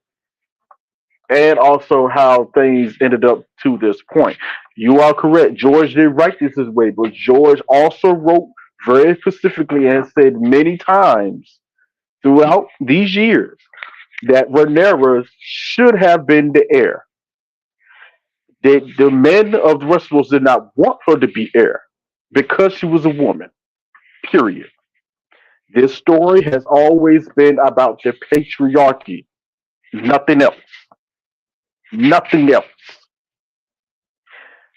Now, if I'm going to secede the floor for now, because the next time I would speak, I would tell you why the chosen heir at this point in time, which is still Aegon Targaryen, should not be king. No others, because any others are just usurpers, i.e., Darren Targaryen right now. He's been put up as a usurper. Even Aemond Targaryen, even though he is ruling as regent legally, is still a usurper to the throne. While Aegon lives, according to the Greens, he still should be king. But I would prove to you why he should not be king and should have never been risen as such. Okay, while you were saying, we have a point of order from Jaguar Actual, as well as his second point as to his side of the argument. Thank you so much, Your Honor. My point of order is pretty simple, ma'am. I could actually end the debate right there. I have two more exhibits to go, but I don't really need to because Big Trey has conceded the point. He said everything that I was saying. Everything was exactly as he said. It was about the patriarchy. That's how George R. R. Martin wrote it. No females were supposed to rule. Females don't take precedence over males in the succession. That's the end of the debate right there. But as I said, I'm going to argue not just her legitimacy, but her competence and her fitness to rule. So as I said, I've laid out the points in order. Understand this, Big Tree. When you come in at me, I come at a different level. There are levels to this thing. So when you're making an argument is like a house. You have to build a foundation first. And with a solid foundation, your argument will be stable. Your point is very shaky, sir. My argument was that the law that was created since Aegon conquered King's Landing and invaded Westeros, that law lasted all the way down to the shitty end of Game of Thrones. Dany hears that Jon is Aegon, who is Rhaegar's son, and realizes he has a better claim to the throne, even though he's the grandson of the king and she is his daughter, one step above. That's the end of that. You just, as they say, you give them enough rope, they'll hang themselves. But I digress. My second point, Madam, Your Honor, Exhibit B, Rhaenyra's competence. She is unfit to rule. As I've already shown the legitimacy issues, why she should have never been done, now I'll show why this whole thing is a debacle. Now, I am Team Green because as Rhaenyra is the leader of Team Black, I can't get behind her. Again, let me just preface this. Again, this is just TV show Rhaenyra. She has zero redeeming qualities. The most common argument I hear is that you just don't like her because she's a woman. That's such a lazy argument. I laugh at it and almost not give it a response, but I want to lay out my case quite clearly, and that means offering rebuttals to all points of view. To be clear, I have loved many female characters, and they all had their strengths and weaknesses. They had some sort of redeeming quality. Sir Brienne of Tarth didn't have a political mind. She wasn't Lord Varys, Tywin Lannister, Littlefinger, or Lyanna Tyrell, but she had skill with a sword and a huge sense of honor. Cersei was the opposite. She couldn't fight to save her life, but she had a decent enough mind for scheming, planning, and politics, and a rugged determination to fight back, even when literally everything was stripped from her. There was something you could like. Rhaenyra has none of those. From the start of the show, Rhaenyra has been making poor choices and bad decisions. It's been mistake after blunder after error. Rhaenys warned Rhaenyra in the first season that Viserys would remarry and that his wife would likely give birth to a boy and that the men of the realm would declare for him and it would be war. She didn't listen. She could have let Aegon be king or even Daemon since he was the heir before her, as it always had been since the start of the Targaryen dynasty, and she and her children could have lived quiet, peaceful, and safe lives. But no, she thought she was special and men would forget the law and the tradition of the land and accept her. When Alicent asks her about her maidenhood, Rhaenyra lies, and when Sir Crispy Cole confesses later to Alicent, Rhaenyra loses the support of someone who is not only her best friend, but the person who happens to be the queen. You don't have to be a genius to want to have the queen of the realm as a trusted ally. Every episode of the show just confirms why Rhaenyra should never have been queen. She is an idiot. Let's take her strong children, for example. Now, for the show, the Valyrians are cast as black people, which is opposite to the books. However, for the show, it makes her children's heritage easier to question, as none of her supposed children by Laenor look mixed. Now, Rhaenyra supporters all say the same thing. Well, what was she supposed to do when her cousin husband was gay? The answer is marry someone else. Remember when Viserys sent Rhaenyra on a tour of Westeros so that she could choose from any lord or noble? I remember. What did she do? Blow off the tour 2 months early. There was a whole slew of men who would have happily clapped her cheeks. In the interest of time, I'll skip season 2 and bring us to season 3. Rhaenyra has successfully pissed off both classes of people, the small folk and the nobles. Remember, it was her blockade that caused the food shortage. It was her blockade that made the nobles buy up as much food as possible. She then alienated her hand, Lord Corlys, by denying him something that would have cost her nothing. She ditched her small council in Dragonstone. She unsuccessfully tried to strong-arm the faith. She barely has a queen's guard, and she keeps losing allies every episode. She's broke, the people are hungry, she won't be anointed, can't get a coronation, Her trump card hostage was the wrong boy, and the army that surrendered and didn't have to worry about anymore just took Tumbleton. Rhaenyra said it herself. Viserys never trained her for war, and it shows. She doesn't know what she's doing, and it shows. She's only in King's Landing because of Alicent's deal, which did not include killing Otto. She could have used Otto as a high value hostage, but she executed him and botched the job at that. She could have kept Lord Jasper alive as a hostage to pump him for information, since, as Orwell stated, he most likely knew where the missing gold was. Nope, he's dead. The Freys only supported Rhaenyra because they were promised Harrenhal, and now she has given it up as a prize to any common sellsword, thus alienating another potential ally at a time when she needs as much help as she can get. Daemon is trying to explain to her she needs to worry about the Gold Cook issue because it's close to home. It's right on her doorstep. And what is she fixated on? Aemon and Vhagar, who nobody can find. And what's the last thing we saw in the last episode? More Gold Cooks butchered. She has no brains for tactics or strategy. Why is Rhaenyra awash with dilemmas and deficiencies? She thought she was just going to breeze into King's Landing and everything would be hunky-dory. Now, because Rhaenyra declared Aegon dead, Ormond can now declare Daeron as king. It's just mistake after blunder after error. Team Green, we up. Excuse me. Apologies. I will now yield the floor to Big Trey for his rebuttal, after which time I'll present my last exhibit. Thank you. Your last exhibit and closing arguments. Trey, do now, and next time Jaguar comes up will be his last exhibit and his closing arguments, and you will do the same. Okay? Okay. Actually, okay, very well. As stated beforehand, according to said laws that council is so stringent on upholding, the king, or i.e. Queen of Westeros, are exempt from said laws. They can choose whether or not they wish to enforce said laws or not. They themselves also enforce said laws or not. So they are not beholden to traditions that were set down thousands of years beforehand. It is their choice to do so or not. So by Viserys naming Rhaenyra as his heir, for whatever reason it may be, that was still his choice to do so.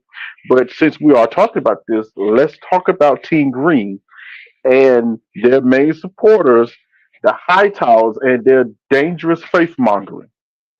Okay, let's not forget that the main reason why.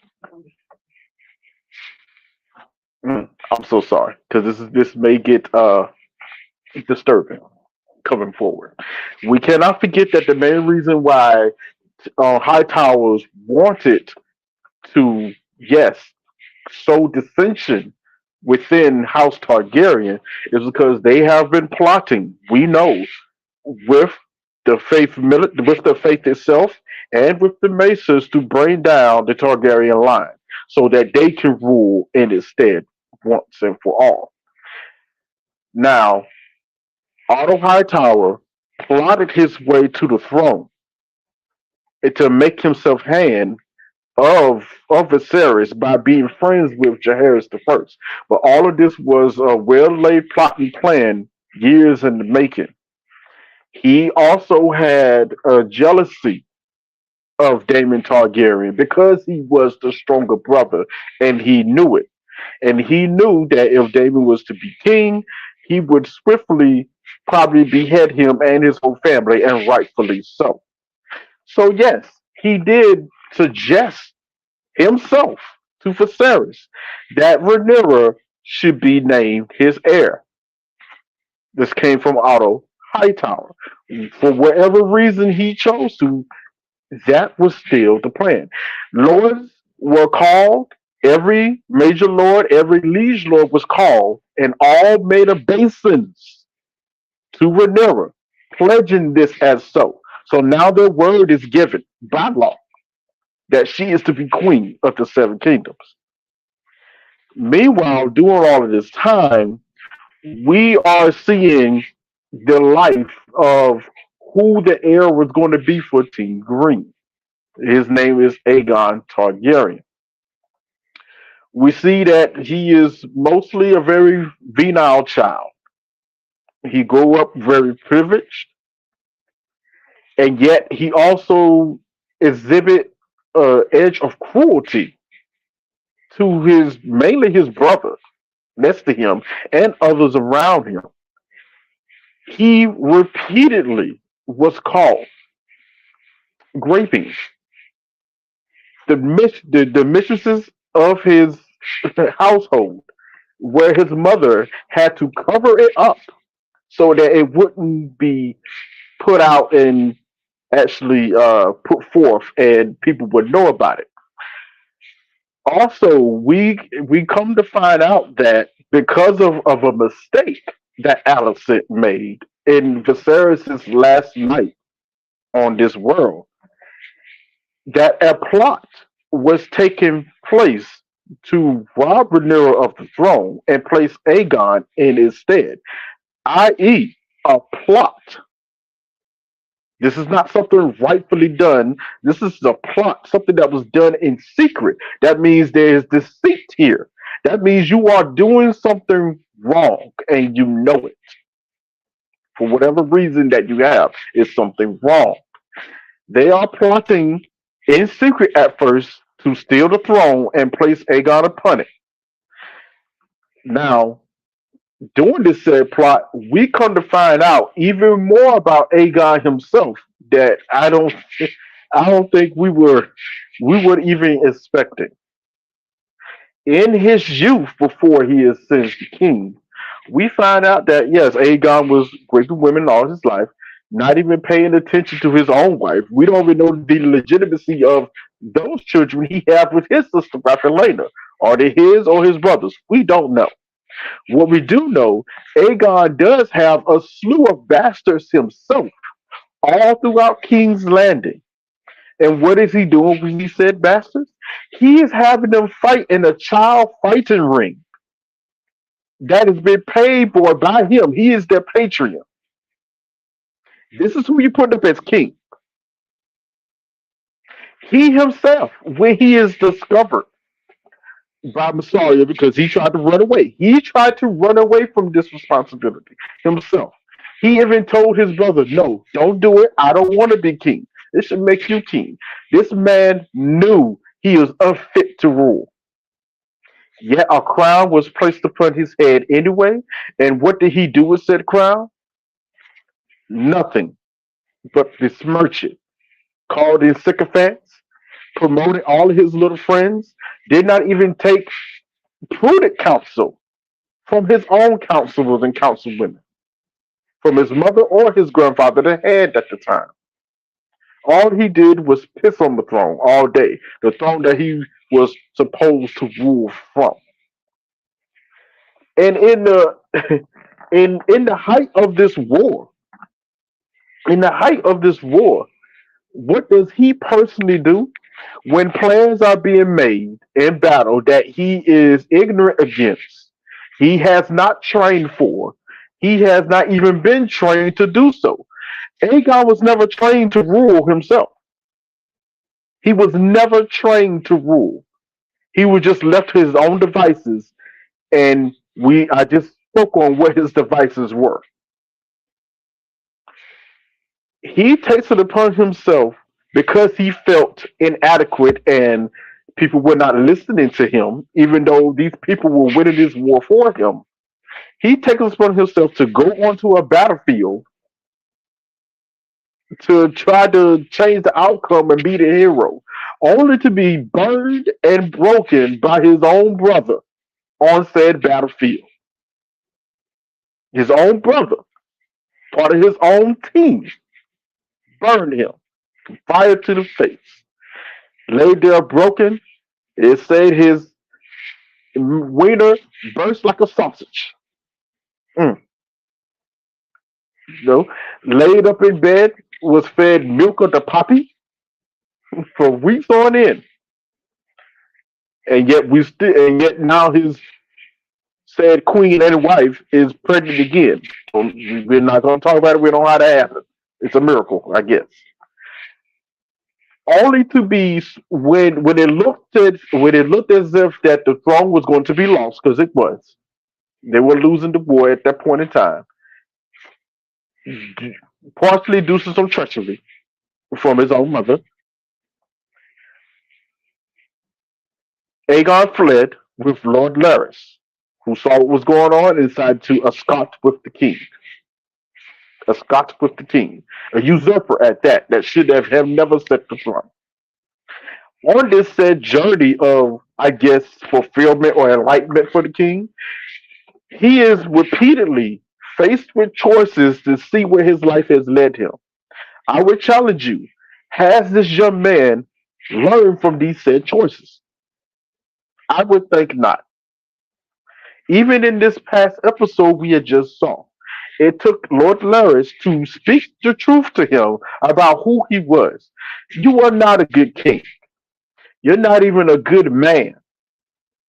I would question you. Most people hearing this, would that change them? Would they try to be better? Judging by the evidence of this man we have seen, I would think not. He is unfit to rule, yet he is the ruler that Team Green has to put forth.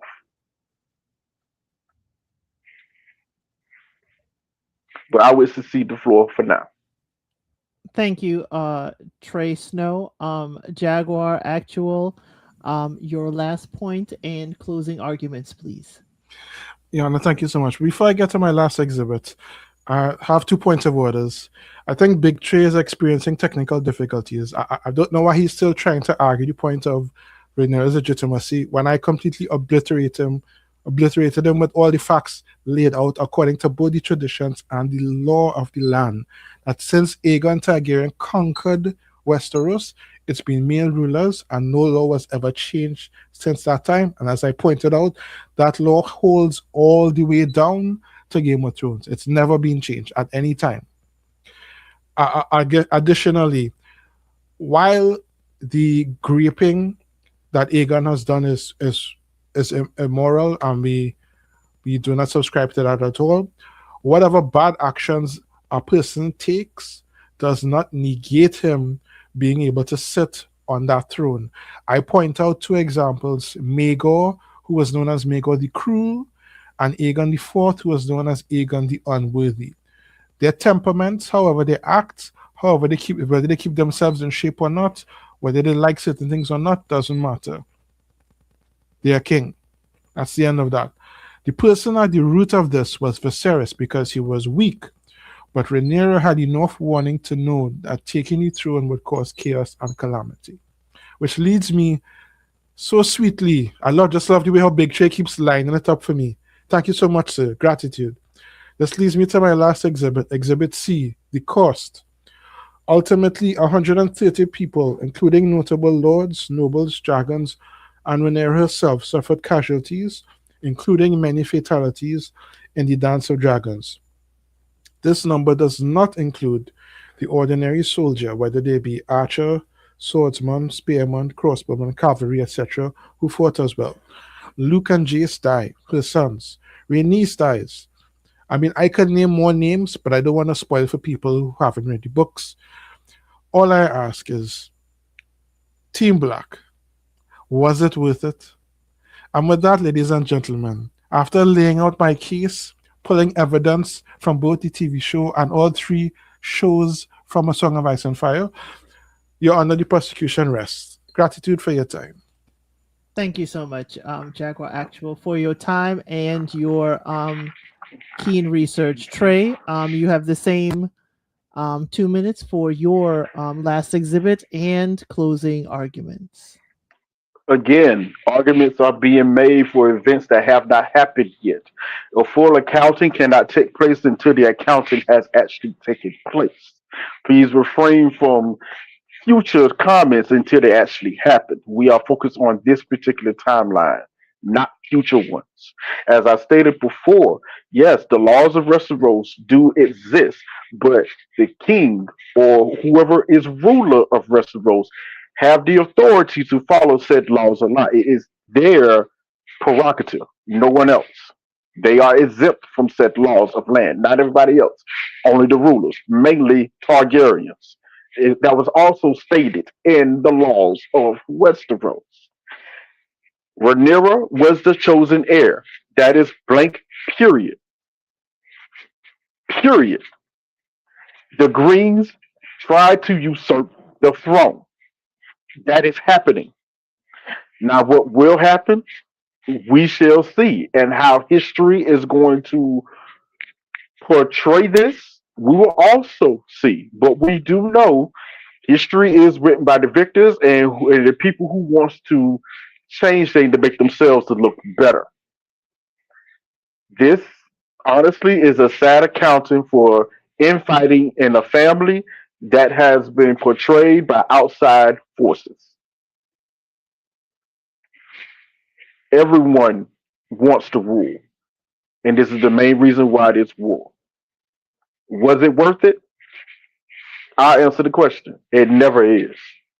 But this goes to the power of rule, especially with the Game of Thrones. You win or you.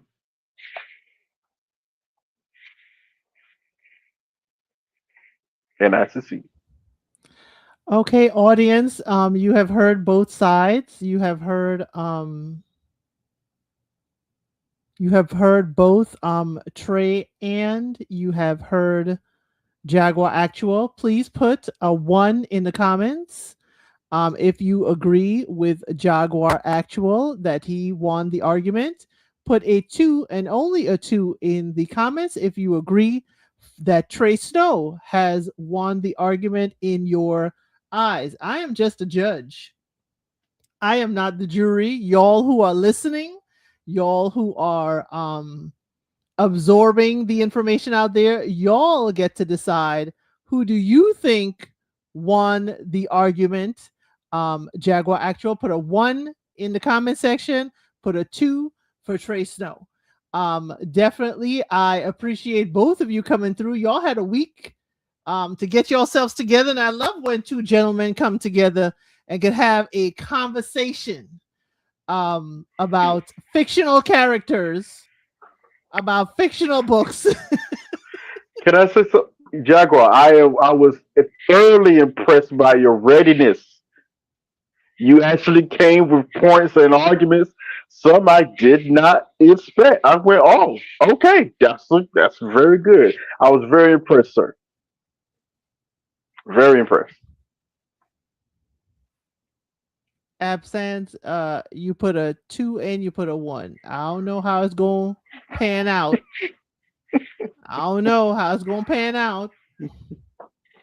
Jaguar, it says your mic is not connected. That's why if you're speaking now, I cannot hear you. It just says your mic is not connected. Yes, thank you so much, Jaguar, for coming through. This is Jaguar's first time coming up here talking with us.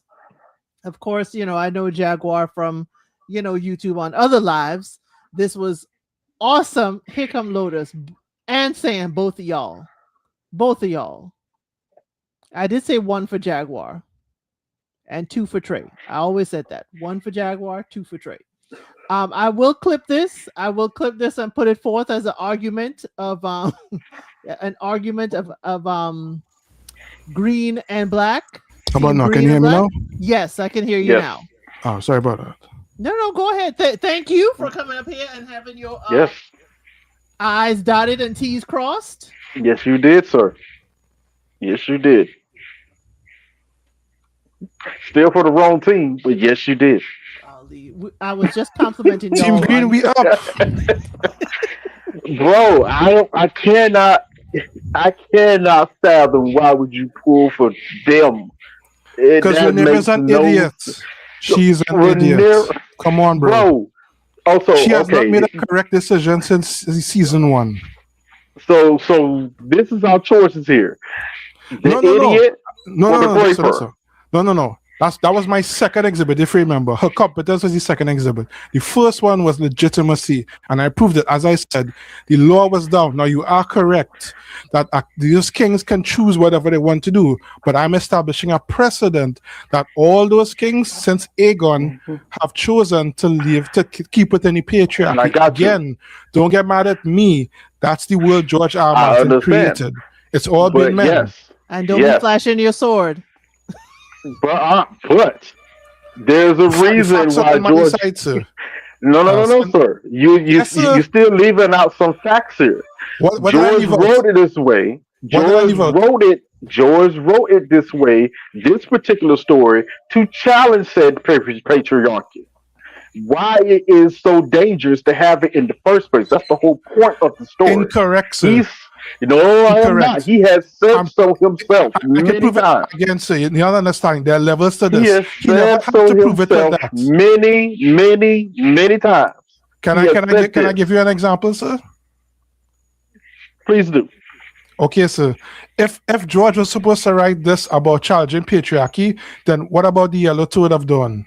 He didn't have to do that because Dawn About was the ruled what? by a woman for the longest while, and not only was Dawn ruled by a woman, that woman made sure that Dawn was not conquered by Aegon, even when he had 3 dragons and one of them was Balerion the Black Dread. Here's She the beat problem them with that, cunning. sir. You said it. You One said it problem. yourself, sir. You said There's it one yourself, sir. problem, sir. You have one huge problem with that. During this time, Dawn is not part of the Seven Kingdoms. So Right, they but have not exempt the law. that's exactly my point. That's what I'm showing. That the patriarchy itself could be fought. He didn't have to make another story with Rhaenyra about that. He already showed that there was a The strong point- woman who was strong enough to resist dragons. The point of the story, of this particular story, is how hard it is to fight against patriarchy. He has said it himself in many interviews. When the author himself say Rhaenyra should have been queen, period. He said this many times, period. But because Also, men, I'd love to see that they clip. said, I'll find it for you. But you see, that's He the problem. also You said, come into and they debate- even said, You come into a debate with no bullets in your gun. As I you're said, I right, quoted bro, directly no from Storm of bullets in the Swords. gun. Storm of Pew, Swords pew. directly Y'all- says from y'all gonna Stannis say pew, Baratheon, pew. who's not just a nobody, he's a noble of high birth, who specifically says that according to his information, Rhaenyra was a According usurper to who tried take history. his throne, and he Yeah, said what? It is according- law. Law, right. not Hold cruelty. on. But this is Hold why on, I say gentlemen. you shouldn't bring up stuff from the future. Why did he say that? Because it was written that way after the fact. Ah, The It was winner- written that way after the fact. So Uh, you're already predicting what's about to happen in the Here's- story before it here's- happened yet. here's what I would say as the presiding judge. The thing is, I hear y'all that it is about patriarchy. I hear y'all it's about who wants to follow the rules or not. But here's the thing. Whether it's patriarchy or the rules or not, the king dragged everybody in front of his daughter to swear their fealty. Every last one of them. And for me, it's a matter of, are these noble houses going to keep their word? Period. I just have one question, Your Honor. Go ahead. When he made the Lord swear to Rhaenyra, did he have any other children at the time? He didn't have any other children, and you know what else he was doing? He was sitting on the throne behind her. See, he didn't even have her sitting on the throne or even at his level. So But- he but- did but make again- a calculated error. Right, but I again, as I said, I can see that Viserys was weak. He's the reason why Yes. all this happened in the first place. But Yes. again, as I said, the point is simple. Mhm. He did not have a son to name as heir. All the other pregnancies before were miscarriages and stillborn deliveries. Yes. Daemon was heir. If Yes. it was that the whole point of this was to break the cycle and name Rhaenyra as heir, then she should have been named heir as soon as she was born because she's his child. Should have. But Daemon was heir because he's a man. He's her brother. He's Viserys' brother. It's Right. only when Daemon calls the dead boy, I think his name is Balon, heir for a day, Viserys gets pissed and he names Rhaenyra. And that's why when Daemon goes up to him and he says, I'm naming a new heir, and he said, I am your heir. And he said, not anymore. Well, Damon also in this episode today told his brother and now Rhaenyra, you are better than this. You are better than this. And that's why, sorry, I can see both sides of your argument. I appreciate both sides of your argument. I appreciate the vigorous discussion. We are at the 2 hour mark. I wish to thank Jaguar Actual. I wish to thank Trey Snow for this invigorating conversation. Jaguar, of course, you always have an open invitation on this channel. And I hope that the audience had a wonderful time listening as I did. And as I always say, and the judge will have the last word, I'll see y'all on the next one.